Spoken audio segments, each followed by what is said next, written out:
Welcome to another episode of Sports and Songs Podcast. We're on season 4, episode number 37.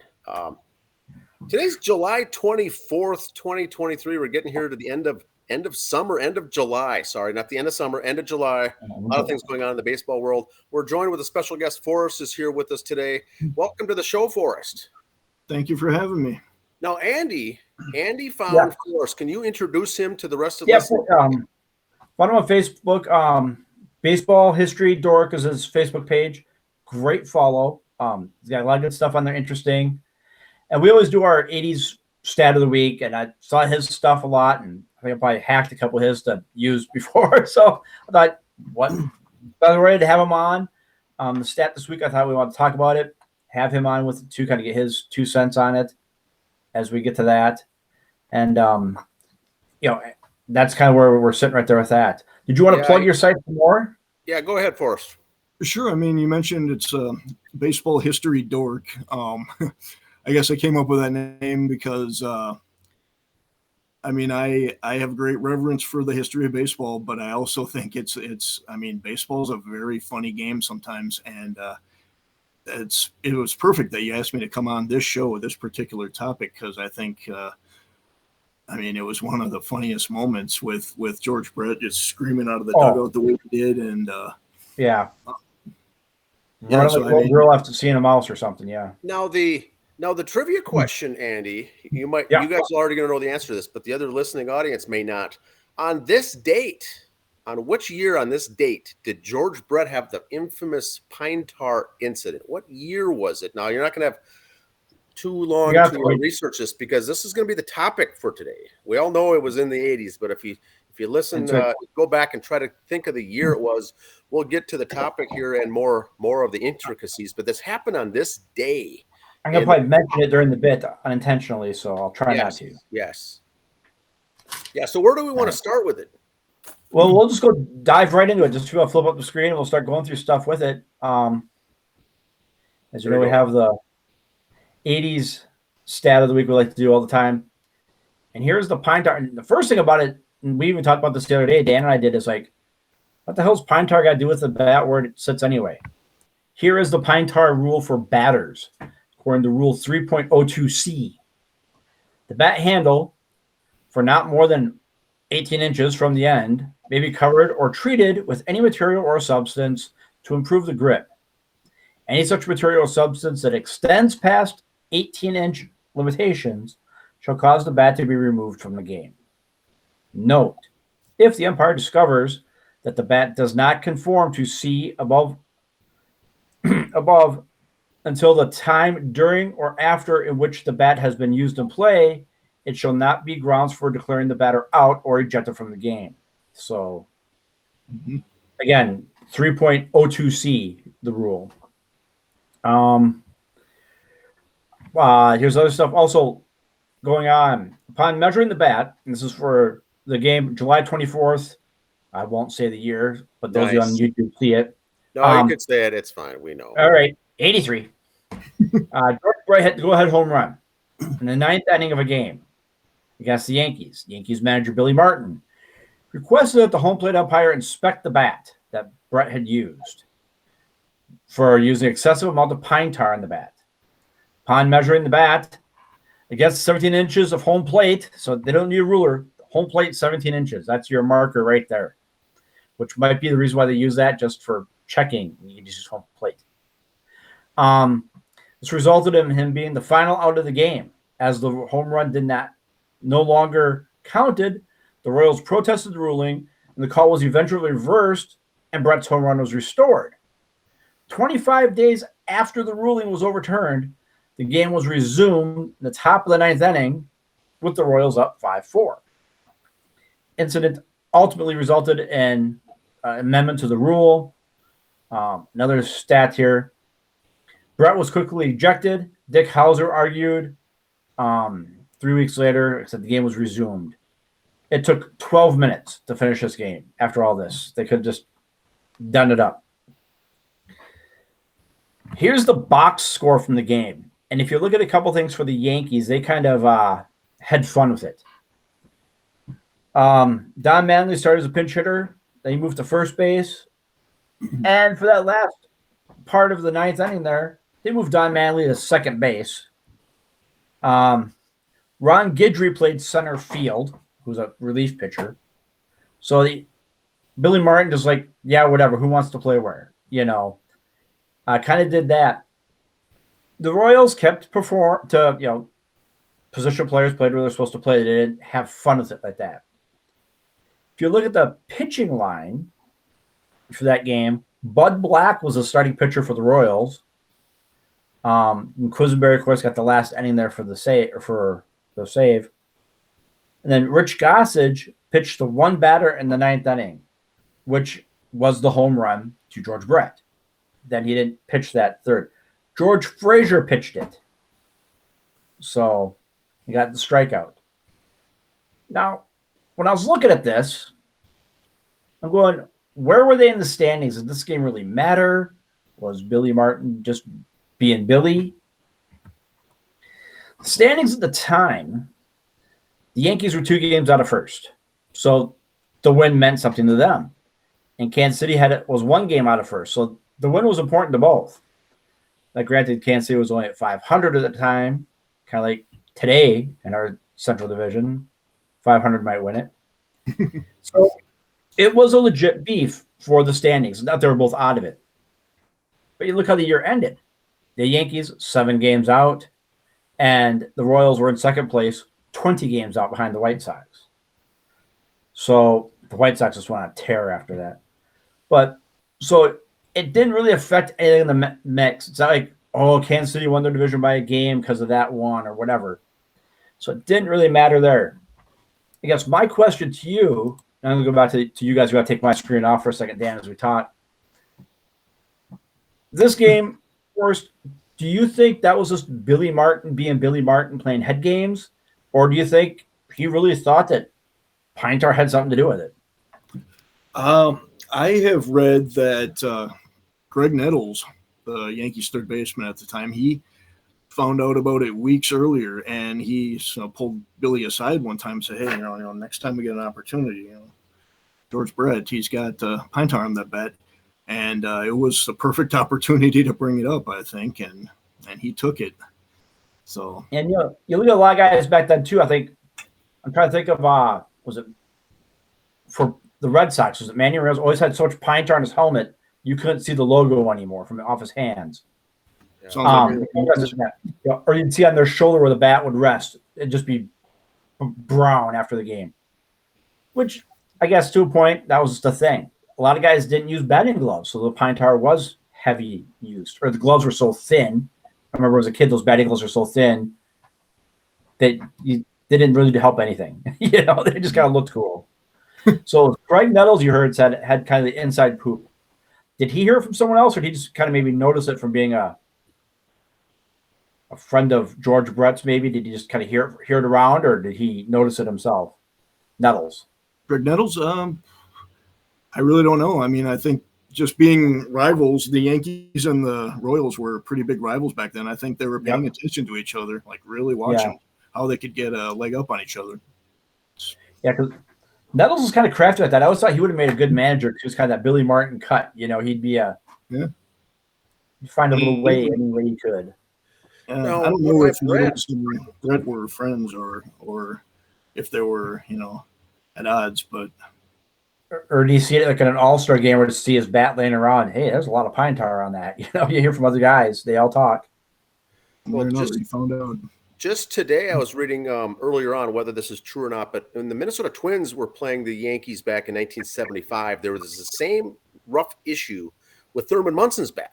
And was Greg Nettles then on the team then with the Twins then and knew about the length and the number of inches and whatnot, because they were going to, I think, use that sometime if Thurman Munson ever beat the Twins to play that card, so to say. And so Nettles, Billy Martin, I think, Andy, he knew about it and he put it in wanted to play that trump card when he needed to use it, rather than call him out for it doesn't mean anything. Let's wait till he beats us on a home run, play the card, get everyone all fired up. And I think that's what he did, is what I think. That's a Billy Martin thing. That's a showmanship. That's a gamesmanship thing. Not necessarily cheating, but it's That's all. This whole code of baseball. It's just it comes down to that. So my question to Forrest would be: we know the pine tar on the bat has nothing to do with hitting the ball, but I think they made a limitation on that because they didn't want balls being dirtied up or muddied up or black. They wanted to keep the balls white, so they said go up as far as you can on your pine tar, but not to exceed this because we don't want it to mark up the balls that are in play. So let's have a limit. So it's back to the whole rule once again. Was there a need for a rule to begin with? Maybe it didn't benefit George Brett in any way as far as him beating them, as far as having the pine tar too much of it on. Who cares?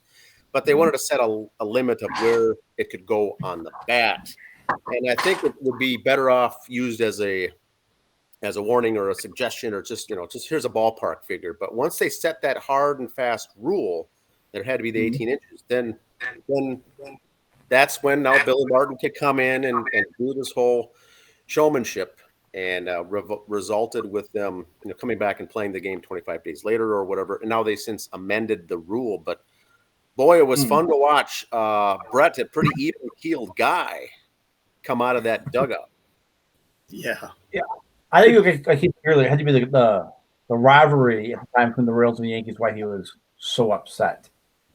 Ninth inning, stressful game. You just went ahead, and now you're taking it away. It's kind of like we said before the show when we were talking in the late 80s, early 90s with the whole corked bats situations. They ever thought someone had a corked bat. There was one that came up a couple weeks ago. They showed the anniversary of. They pulled out one of Alex Rodriguez's bats when he was with the Mariners. So Ken Griffey Jr. just said, "Here, use my bat." And he ends up hitting a home run with it. So, they tried to pull the old bat switcheroo, hits a home run.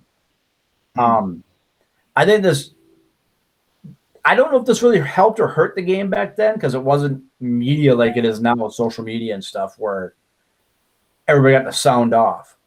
But do you think if something like that happened today, it would, I don't know, ruin someone's career socially because they just would bombard on them?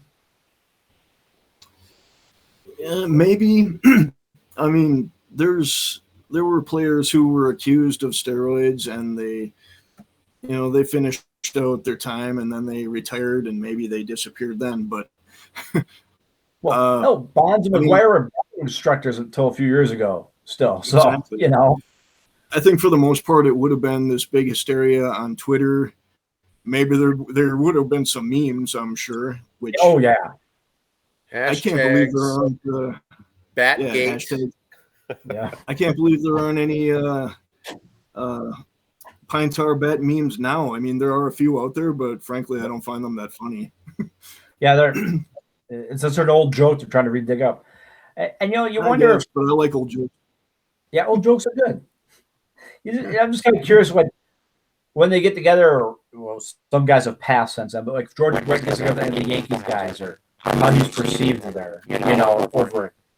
George seemed to have a pretty decent sense of humor about things in life, So I'm kind of curious how he was received. Like I said, what was it? 83? We said it was 84. 83. I was 13. I was gonna be 13 that year.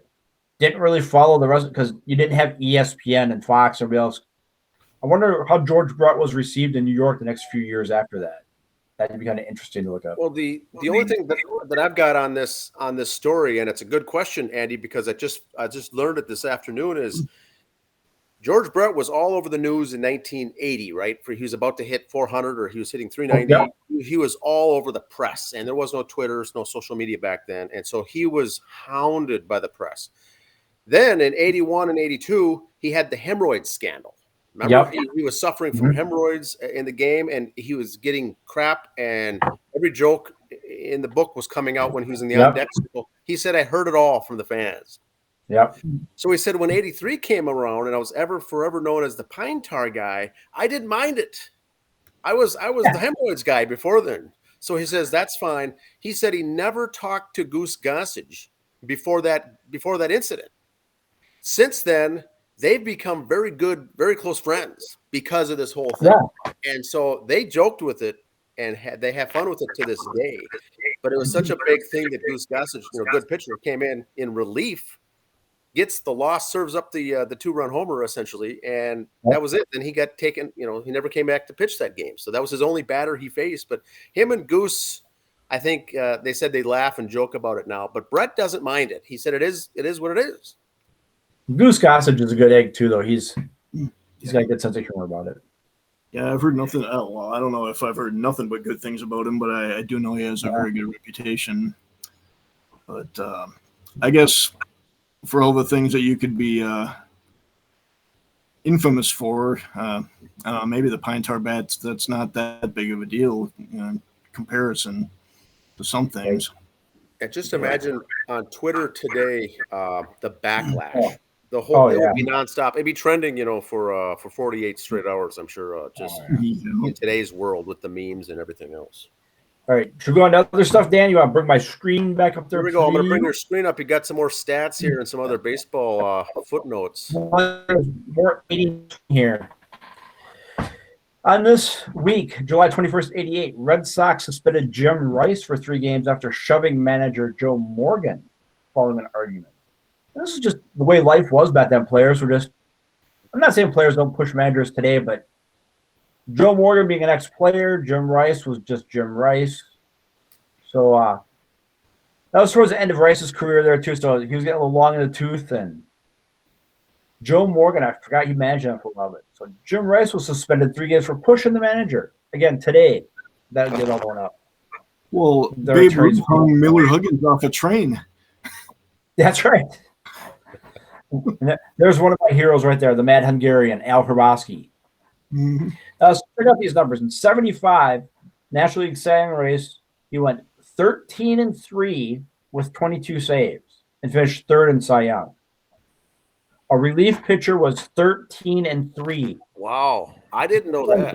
You pitched 3-4 innings at the end of a game. You didn't come in for an inning. And so I looked up the stats for that year.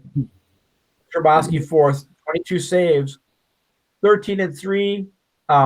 He was in 65 games, finished only 41 of them, but 97 innings pitched.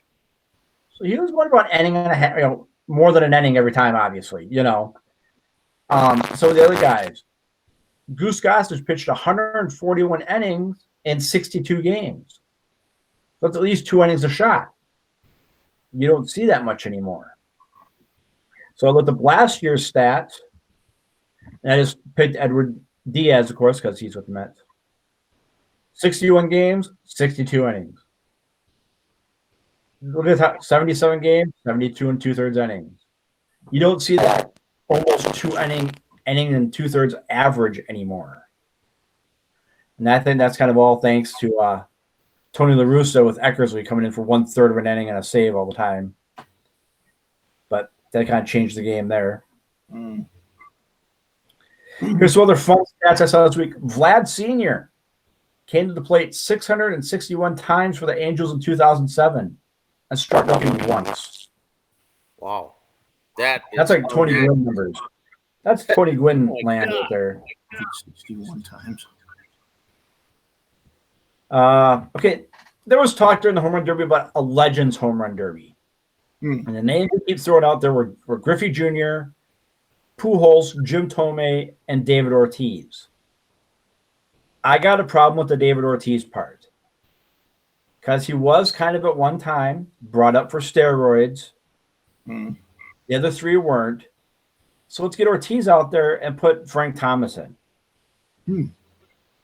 That would be a fun one to watch, I think. Yeah. I've been hearing a lot of – oh, go ahead. Yeah, I agree. That would be better than I think watching the today's version of the Legends ones. I think would be interesting. How about you, Forrest? What do you think? Well, I was just going to say, I think this sounds great, and I think Frank Thomas would be a great person to put in there.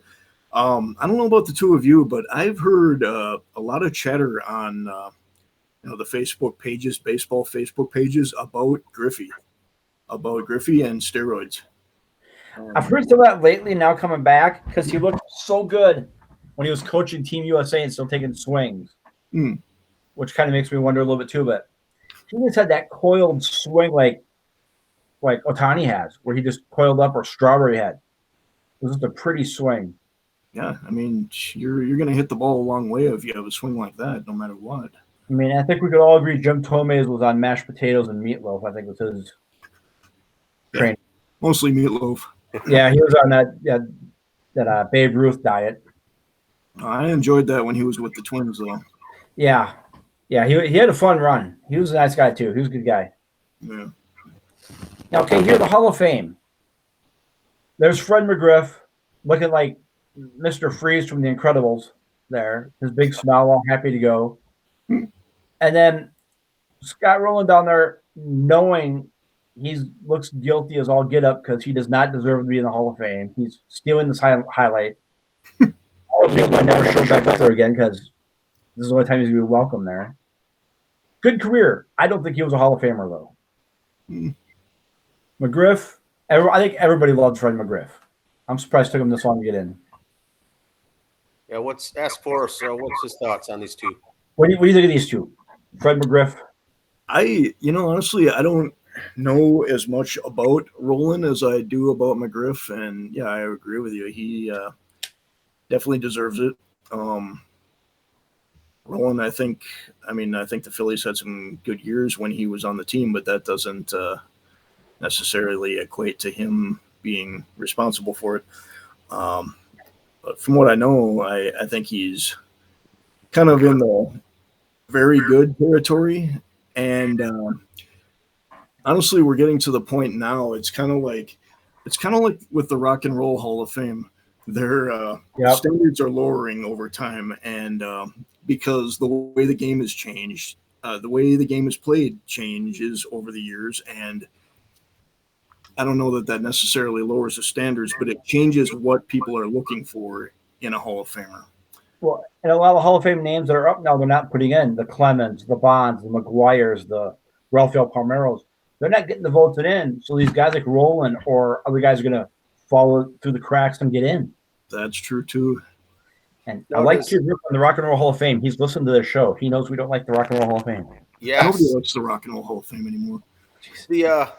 I think, Scott Rowland should be on the Philadelphia Phillies Ring of Honor or the Hall of Fame for the Phillies, or, a retired jersey number. I'm all for that. But I think your point, Eddie, is does he belong in the Major League Baseball Hall of Fame? And I don't think so. The guy was good. He was very good. But Hall of Fame is like a Fred McGriff guy. Right. Absolutely elite, Yeah. Right, now here's the soapbox. Forrest, the soapbox is kind of like my here we go. My editorial, if you will. Something that's kind of got under my skin. And it's usually something that's happened recently. I'm not going to dig things back or it was this date in history, and it's kind of in this date in history. In this date, the travesty Cubs ball girl, Marla Collins, revealed that she posed nude for Playboy, so the Cubs fired her. I don't think Harry ever recovered either, like the guy says there.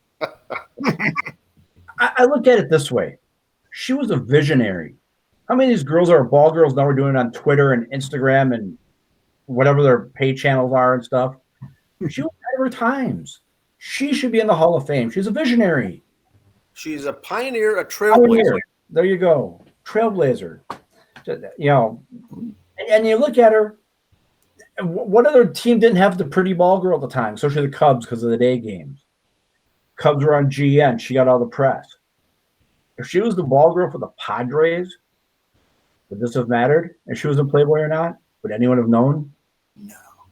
Did GN and the Cubs being that popular on TV, she got all the camera time, and that's probably how she got noticed to be in Playboy to start with. But if it was the Padres or the Brewers ball girl, would they have been fired?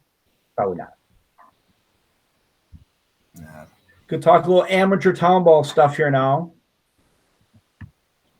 Here's the schedule for the Crow River League coming up. What they do with the exception of the Red Devils and the Blue Jays, who each won the North and the South, they get a bye. Everybody else plays a best out of 3 to get us down to 8 teams. So they start Tuesday, and we'll go from there. The Mayor game, or Mayor New Germany and the Carver St. Bonnie games will be played at neutral sites there because of the lights. So that's why. So we should know by next Sunday. We'll game 3 if anyone needed. So Sunday night we should know the bracket. And Andy, one thing I'd like to point out is we've got fairly, if you were to take these contests, to Vegas and bet on them, Yes. of these matchups, there's one or two upsets. Yes. In this first opening round, and that's what's going to be fun to watch because a team's going to come out of nowhere and get whitewashed and didn't know what hit them, and then only 8 teams are eligible for the Region 7C tournament, and that's a double elimination where 4 teams advance then to state. But you've got to get out of this first round first, and you can't be looking advanced. You can't be looking ahead. And this is one of the toughest conferences in the entire state of Minnesota. It will be interesting to watch these games. Now, I think Norwood won 5 games this year? Norwood won, I think, 1 game. And they're playing the Waconia, who was the top seed, not in. Yes. Now, so that one should be a slam dunk. That should be a pretty slam dunk. Mayor, New Germany. New Germany didn't have many wins, but Mayor just kind of last couple weeks seems like they just gave up or something. I don't know. But we'll see there. Winstead Greenhouse is going to be that's probably going to go 3 games, so that's going to be a good one. We shall see. And this is, where pitching comes in. It's the first time where pitching really comes in the season where you have to have your 2 or 3 starters. Mm-hmm. You can't get by with the stud, that you've been getting, used to the whole season using your big arm. But here you got to have your secondary pitching and your bullpen. Yep. This is where it all comes down. And, with the draft with teams who don't make it, so like we said before, a lot of these other pitchers for Norwood or St. Bonnie might be kind of showcasing their stuff too. Yes. Each team does get 3 draft picks when you advance to state that you get to pick from. So, and here's the River Valley League West bracket. Again, so many seeds make it and go from there. So there's their games. Jordan gets the bye. Arlington and St. Peter. St. Clair and Gaylord, and Belle Plaine and Le Sueur. The Webster Sox have been asked not to play in the postseason this year. They, kind of like with Prior Lake and West Tonka, had a non-rostered player play. Got that back. In their case, it was their coach, an exhibition game. He came up and he struck out. And their part, okay, Webster's saying, well, the game didn't matter. Who cares? Okay, here's my point. It was a game and there's rules. I'm not saying it's a good rule or a bad rule. It's a rule. You got to follow it. Period. If you say it was just an exhibition game, did you charge me money to get in? Did I have to pay for my beer and hot dog? Did you pay the umpires? Then it's a regular game. You got to follow the rules. Mm-hmm. If you all just got together for something to do on a Saturday afternoon, bat whoever you want. Have your kid bat for all I care.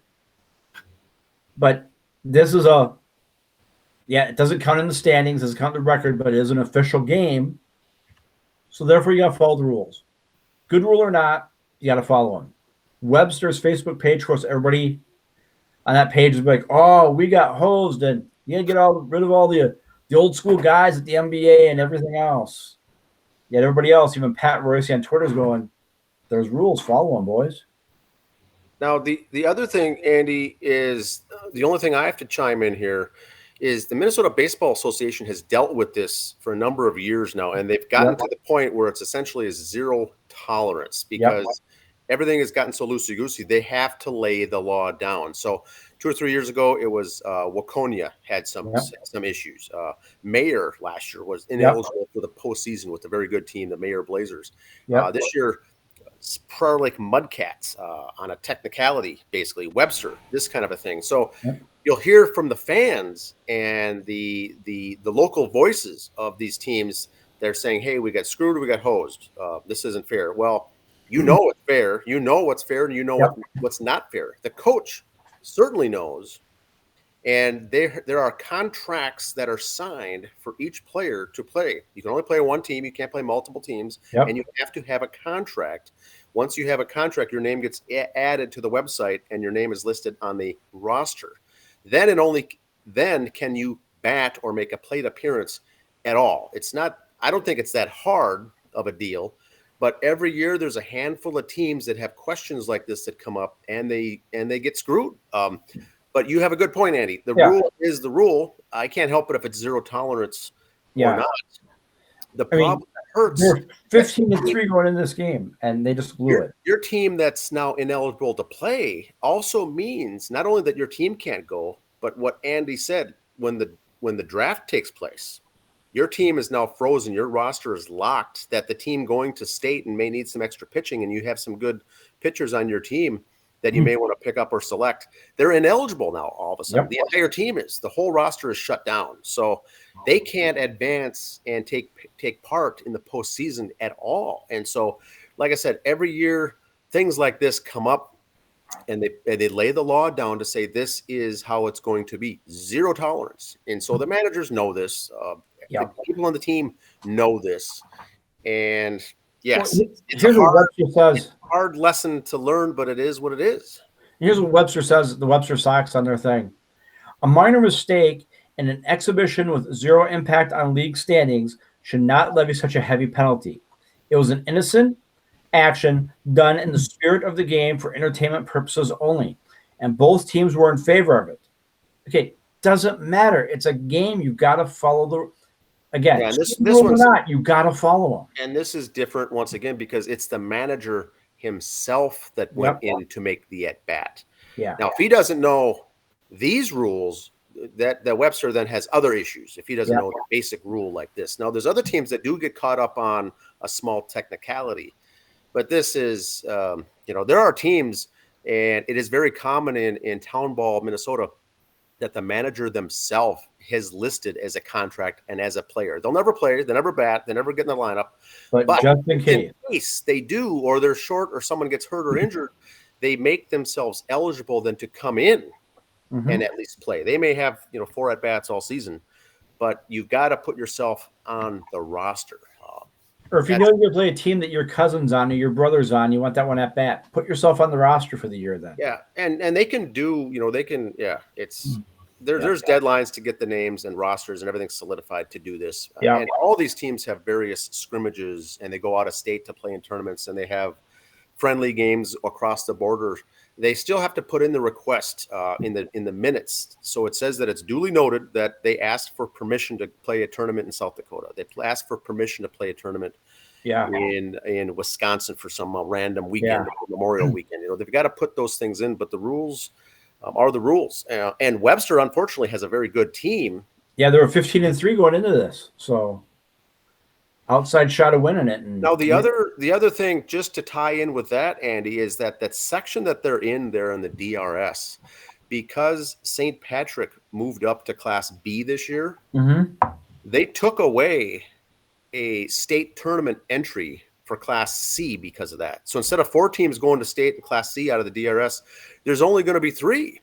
So it would have been hard for Webster even to make it to begin with, but they certainly would have been a favorite. Now they're not going at all, and now 3 other teams can at least get in. But instead of 4 automatic bids, they're in the DRS for Class C. There's only going to be 3 advancing to state. The rest will be going home. So they're really in a pickle. So that's all I got to say. Sorry. That 4th and 5th team's a little happier, breathing easier now too, knowing they're out, going, "Hey, we got a shot." Yes, that'll be fun. That'll be a fun tournament. All right, my beloved Mets. Here we go. Oh, that's hard. I got swallowed the pill. Here we go. You guys are making me want to get into this town ball a little bit. Yeah, it's fun. It's a great thing. It is super fun. Back July 22nd, also 1986.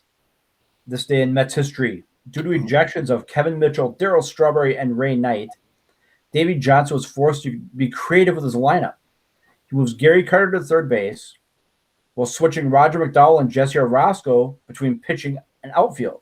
It works as the Mets go on to a 6-3 win in the 14th. What happened here, just to get you up to speed here on this for us, is there was a fight in the game. I know. The 86 Mets got in a fight. Breaking news. Fight, players are ejected. So Carter goes to third, and with other guys out, McDowell being the righty, Jesse Orosco being the lefty, Davey Johnson said he saw, was it Whitey Herzog or no, Tommy Lasorda did it once. Puts the lefty in the outfield, the righty pitching. Well, if you have switch pitchers, they just switch positions then. They were going back and forth. Now, with the new rules of baseball, only so many visits to the mound, that should be used more often, I think. Yeah. Or surprised it's not used more often, I should say. There's pitchers that can do a couple innings in the outfield. Put them in the right. Yeah, that's what these guys were. We're in right field, exactly. And if you're an athlete, you can handle it, you know. But not to disparage right field. Yeah. I think it's right fielders, but you know, or first base even, for crying out loud, for some of this stuff around it. But just as you'll know, forces who watch the show, anytime I get a chance to talk about Gary Carter, I do. Yes. Talk about the trade deadline coming up. This is off Major League Baseball site about the Mets. I was kind of wondering where they had the Mets on this one, because everybody's talking about, well, Verlander and Scherzer, those big contracts, so they might go. Anthony D'Amico saying the Mets could do little or nothing. He goes, they're in a strange place for the Mets. They got a puncher's chance, he says, for the playoffs, but they're not really sellers either, because you got a good squad here. You've had a lot of guys go to injury, which is, like I said earlier, here's your time to call up some of the farm league guys, some of the minor league guys, get the at-bats in. Mm-hmm. You still want to win, still got to win. You know, they got a shot, but they're not really buyers or sellers right now. But I think if that right deal came up, they might take it too. Because their schedule coming up, they got today off, they got 2 against the Yankees, and a 4-gamer at home against the Nationals. Please God, let them win 3 of those games. Against the Nationals. Yeah.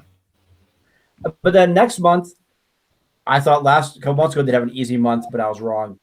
Okay, 3 at Kansas City. Okay, hopefully 2 wins.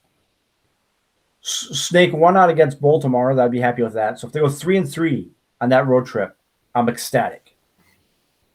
You sweep the Cubs. Then you got 4-gamer with the Braves. Ouch. Yeah. Take 3. You need to take at least 3. If you split, you've wasted your time. You need to gain at least 1 game in the standings and take at least 3, if not sweep. Mm-hmm.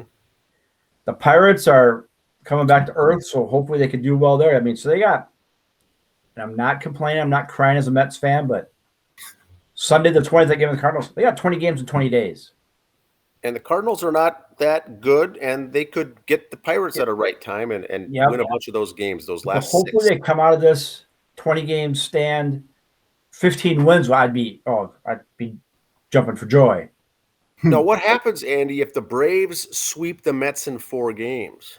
I've already told the wife to get sharp objects out of the house, stuff like that. So I'm on precautionary. There's a call list that you'll be given if something happens. That'll be an interesting series. That double header. Now, at least it's at home, but boy, the Braves are looking good. And if the Braves do sweep that series, starting the 14th, I will be in full fantasy football mode, ready for the year. Just saying. Perfect. So there we go.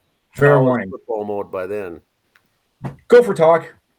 It's going to be 90 this week, boys. Mm-hmm. Let's look at the women's hockey schedule. It's 11 weeks away. That doesn't help cool you off a little bit. We're 11 weeks from hockey. So think that this week as we're in the 90-degree temperatures. Oh, yeah. WNBA. There's some YouTuber who was going around the WNBA games and having it filmed where he was falling asleep at the game. He'd have pictures of him sleeping in the chairs and everything else. All right, if you want to waste your time doing that, I thought it was kind of funny, whatever. But the NBA is suspended from ever going to an NBA event again for it, so. Well, was there – only thing I could think of is that were there warnings or multiple warnings given? I'm sure he was. To get the outright ban. The first couple times. There must have been something first. They were funny. I did see it. Yeah, you know what? If you want – okay, I look at it this way. He's kind of promoting the WNBA, so give him, take that opportunity and run, At least people are, more people are talking about it. It can't be a bad thing. Bad press is still press, So. I was at the Twins game yesterday, and I saw a guy right in front of me doing this. Oh, wow. How could you do that? Well, I mean, they were down 3-0 at the time, but you would see someone napping at a game, though, for crying out loud. So I can't. That's sacrilege. A little football talk here. Now, again, going to fantasy football, I'm thinking on this. Average salary for a running back is $1.81 million. The average salary for a kicker is $2.26 million. But look at your fantasy football team. Isn't your after your quarterback isn't the kicker one of your highest scorers sometimes, or third highest scorer. Mm-hmm. The NFL and society has changed the game so much. They want to see more passing. So the running back isn't that important anymore. Interesting. This is my opinion. It's all for show. Until a few years ago, there was like 2 5,000-yard passers. Now there's like 3 a year. So now there's kickers getting 2 million, running backs 1 million. I don't know.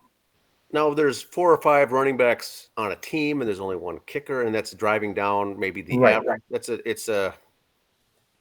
There's a handful of running backs that are making good cake. Don't get me wrong. Yeah, but you look at a lot of them. Stat though, I've never seen that stat before. I just came out this year, but think about it now. As you start getting ready for football season, how many big name? I mean, we dropped Dalvin Cook, and he's still floating out there. No one's jumping all over him, and he's supposed to be such a great running back, and no one wants him.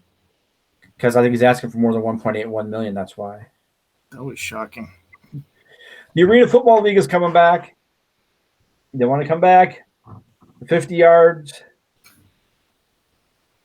And Minnesota is one of the places to get a team. I got a problem. I got a problem with some of these. You bring back the Arena Football League, which is fine. But don't put it in Chicago and Minnesota and California where there's already teams. Texas, Florida's got 3 teams. Don't put it elsewhere. Here's their map. Boise, Idaho, that's good. Salem, Oregon, good. Choice.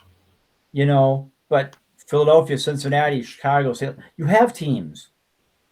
2 of them in Florida, they have teams. Try to spread it out a little more.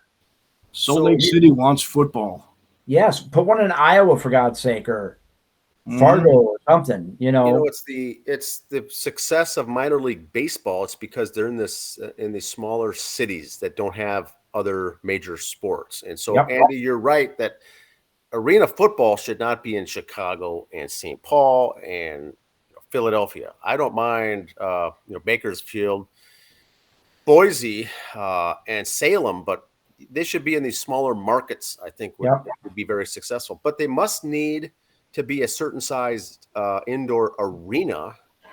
But it has hockey or concerts in basketball arenas. So maybe that's got something to do with it. I don't know. Still, any city that's got a minor league hockey team could probably host one of these. That's why Iowa, where the Iowa Wild play, put carpet over that for the Arena Bowl. I'd be more in favor of it going to like a city like Mankato if it came. Or Duluth. That'd be awesome. Duluth or Moorhead or something like that, or St. Cloud, but not St. Paul. How about Rochester? Or Rochester. Yes. A little review. We talked about this last week about Dave Winfield pitching in the College World Series as an outfielder and a pitcher. Here he is with Ohtani, and Dave Winfield said on his Twitter, "I'd have loved to have pitched and hit in Major League Baseball like Ohtani is doing right now. But before playing 2 sports, NBA, and the ABA and the NFL, teams didn't have the vision back then. So Dave would have been all for it. Dave's a big boy, and Ohtani's right there. But if you notice one thing about Dave, Dave's a regular guy. He had to go out and pick up groceries on the way home from the All-Star game. Old lady probably gave him a call, bring home milk and bread, Dave. Chips. WWE. We're going to talk a little wrestling here. Oh, boy. Hey, now. It's my jam. Not anymore. Here we go. Used to be. They got this faction called the New Day. Dominic Mysterio, Rey Mysterio's boy, is in it. And Bully Ray was saying on Busted Open, he thinks it's going to be great when they all turn on him. And he goes, and they all switch, and that's going to be great for the sport. Or for them, which I think is cool, but I don't see all of them turning. Rhea Ripley's character is getting enough heat right now as a heel. Unless Charlotte Flair comes back full-time as a heel, then maybe they'll switch her. Finn Balor's doing a good heel. Damian Priest I can see going to face and the rest staying heel. I don't see all of them turning on Dominic, but that's my guess, and that's why I sit here in my chair and not in Connecticut writing this stuff. AEW has some news. I'm all excited for this year. Orange Cassidy, one of the wrestlers there, they've also let him start doing some booking and agent stuff in the back. So he's been in the industry for about 19 years, so he's got his time in. He's one of their champions now, so they're still using him predominantly. But he's starting to dabble in doing some of the agent work and booking, so hopefully we'll see less of him on TV and more backstage stuff. Also, they got their All In is one of their big pay-per-views. It's like their WrestleMania. They're doing it in London this year, Wembley Stadium, end of August. There's some free agent wrestlers out there they're thinking might pop in for the big, that'd be great if so-and-so showed up. Because it's in England, who better than recent free agent than Nick Aldis? Nick Aldis, if you recall, if you think back, Nick Aldis was champion in NWA for a while, a few years ago, as they're trying to get that all booted up. But Nick Aldis back in the 80s was on American Gladiator. If you remember that show, American Gladiator. Yeah. Which is basically what a lot of these reality shows are now. Gladiator's kind of the same thing, but Aldis is still in good shape. I think he's only 36 years old, 37. Very smart man. He helped run TNA for a while as their champion. He helped run NWA for a while until Billy Corgan thought he knew what he was doing. And so Nick said, see ya. And NWA fell down. But if Nick Aldis goes to AEW, that'd be very, very exciting. And that, sir, is all I have. That's all I got. Hopefully coming up next couple weeks, we are working on a wrestling-only program coming up. So keep your ears for that on the YouTube. Now, so that's our show, Forrest. What do you think of it? Pretty good? It was fun. I learned a lot about things I normally don't really look into too much. Well, that's why we're here. We're here to educate. You probably know this, Forrest, but for the fans who don't, NFL football, all the teams will be in full camp, will be reported by tomorrow, all the teams. So rookies reported early, teams had mini camps, teams had reported to camp over the weekend and starting today, but if they didn't by this time, tomorrow is the last day. So everyone will be in camp, and we're going to be in full football mode here pretty soon. XFL in their own camp, and a lot of those guys are getting invited to NFL camp. A lot of XFL guys signed up. We're going to follow some of the Gopher players that were drafted and whatnot, some of the locals as well here once the starts. The cuts are starting to be announced here in about 3 or 4 weeks, I'm sure, but 4 or 5 weeks. But it's going to be football season here soon. More Viking news. Who's our friend receiver that they drafted? Addison. 140 miles an hour on the highway for a speeding ticket. Did you hear his excuse? His dog was sick. He had to get his dog to the vet. Perfect. In the morning. Come on now. So, that's pretty weak. But you got to keep the Vikings up there with their criminal record. They always track that in the NFL. Who's got the most? We track the number of arrests. Yeah, when those come out. So there's another one to and add. The Vikings actually had 2. If you count former Vikings, we had 2. With the temperatures in the upper 90s, camp will be starting here at the Performance Center in Eagan starting tomorrow. So we'll see if they throttle back some of their things. All went south with the whole Corey Stringer death and everything. Yes, really going to watch the temperatures and whatnot, but it's going to be hot. Well, that training camp's indoor, a lot of it there, isn't it, for them? The field itself, the practice sites and the fields are all outdoors, I believe. Oh, are they? Okay. I believe it all. All right. I don't know. I could be wrong. I've never been there to attend. They used to hold it in Mankato for many, many years. Now it's all in Eagan, close to the airport. Hotels right there. The players can stay. There's apartment complexes. It's a big deal there in Eagan. It's the thing. That's all I've got. Thanks again for your time, Forrest. We enjoyed it. Andy, anything? You want to push your Facebook page one more time? Yeah, go ahead. Yeah, it's Baseball History Dork. It's we have a good time over there. It's growing quite a bit. We have a lot of good conversations on various topics. I like to cover everything from today to the 1840s. So, it's a stimulating environment if you're a baseball history fan. I'll say that. All right, great. Awesome. That's all we got. All right, everyone, have a good week. All right, you too. See ya. See ya.